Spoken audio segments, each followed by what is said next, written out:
Hello and welcome to your official orientation on ontological emergencies. I am absolutely thrilled to be your guide today as we walk through the Department of Ontological Maintenance's official manual. Look, if you've recently noticed that the laws of physics are breaking down, or, maybe your living room is suddenly larger on the inside than the outside, do not panic. Today, we are going to treat the total unraveling of the universe like the simple, everyday administrative hurdle it actually is. First things first, management really wants to reassure you with this direct quote straight from the preface of our manual. Please note that reality failures are not your fault. So just take a deep breath and let that sink in for a second. The universe simply has finite stability, right? Glitches in existence happen to absolutely everyone, regardless of your background or your philosophical outlook. You didn't break reality. It just naturally wears out sometimes. Okay, let's dive into this. Our highly structured, corporate-approved itinerary for today's survival orientation covers 5 key areas. 1. Welcome to reality failure. 2. Atmospheric and celestial anomalies. 3. Spatial and architectural malfunctions. 4. Navigating temporal disturbances. And finally, 5. Existential and interpersonal crises. Starting off with Section 1. Welcome to reality failure. Look, the absolute best defense you have when the very fabric of the universe begins to unravel is preparation and a cool head. Panicking doesn't restore physics, but following proper procedures just might keep you intact. Let's look at the escalation of reality failures using this quick reference chart. Notice the incredibly casual jump in severity here. At level 1, we have a minor inconvenience, like a wrong-colored sky. But scroll down to level 4 and 5, and wow, we are suddenly dealing with the permanent dissolution of causality and your self-concept. It's always good to know exactly where your current crisis ranks on the corporate scale. Now, to prepare for these events, you are going to need a basic reality failure kit. Look at how hilariously mundane these items are for surviving the literal apocalypse.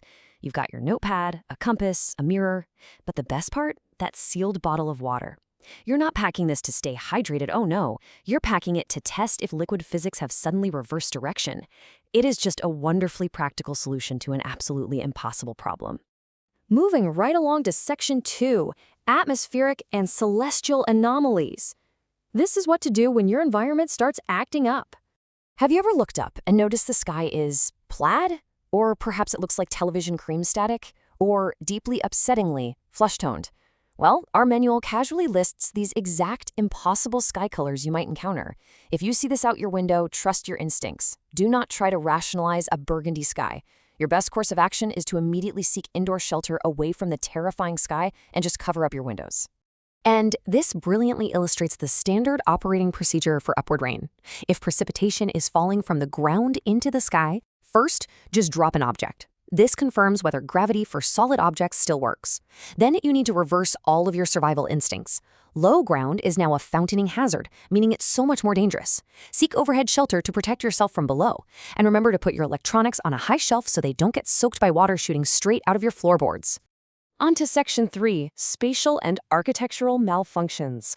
Let's talk about what happens when your hallways refuse to obey basic geometry. Okay, here we have the definition of a void door. It's a doorway that opens not to darkness, but to an absolute profound absence. It's not a dark room. Actually, scratch that. It's not a room at all. It's a literal hole in reality. And I love that the manual treats this terrifying premise of a threshold leading to nowhere as a simple administrative headache. Just close the door, label it, and move on. However, please pay strict attention to this critical safety warning. Do not look into the void for more than 3 seconds. Extended void exposure causes severe psychological numbness and a feeling of profound meaninglessness. So just give it a quick glance, confirm it's the void, and shut the door. Simple as that. Now, what if you find yourself trapped in a level 4 infinite stairwell? Say you've climbed 50 flights in a 3-story building. Step 1, sit down and stop moving vertically. Step 2, text for help. Step 3, break a lateral barrier. Yes, the manual treats the forceful destruction of a drywall barrier to escape into a neighboring dimension as a perfectly normal, routine emergency exit strategy. Just kick right through that drywall. All right, Section 4, navigating temporal disturbances. Let's prepare for when time itself completely breaks down. This number is absolutely vital. 10. During a level 4 personal time dilation, your hour might equal exactly 10 consensus minutes. Basically, this means you are moving much, much faster through time than the rest of the world. The mundane consequence here?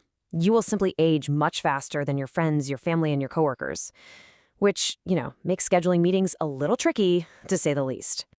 Now, what's really interesting about this slide is trying to imagine living a completely scrambled timeline where yesterday happens tomorrow and Tuesday occurs twice. Just look at this. Your Monday lunch leads into a Thursday doctor's appointment, followed by 2 identical Tuesdays.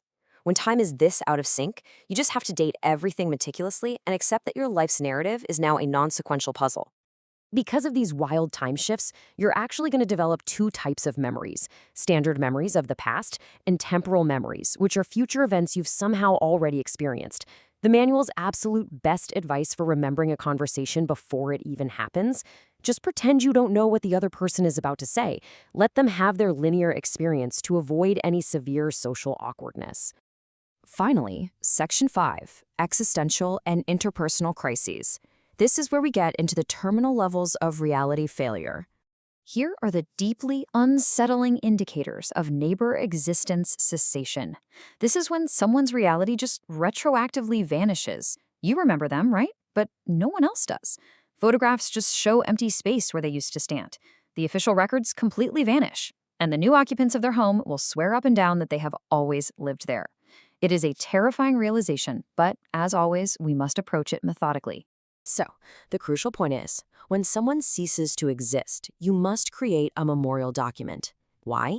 Because existence deserves to be remembered, and you are now the only witness. You will literally have to grieve someone who technically never existed in this universe. It is a profound, isolating experience for sure, but documenting it validates their lost reality. We leave you today with this incredibly eerie, lingering question from the very end of the manual. If your reality permanently stabilized into a failed state, say the sky stayed flat forever, or Tuesday just repeated on an endless loop, eventually, would you even notice? I mean, human adaptation's incredible. Well, you are now thoroughly prepared for the absolute worst ontological emergencies. Stay calm, follow the procedures, and always, always document the impossible. Thanks for joining me on this explainer, and hey, good luck out there in reality.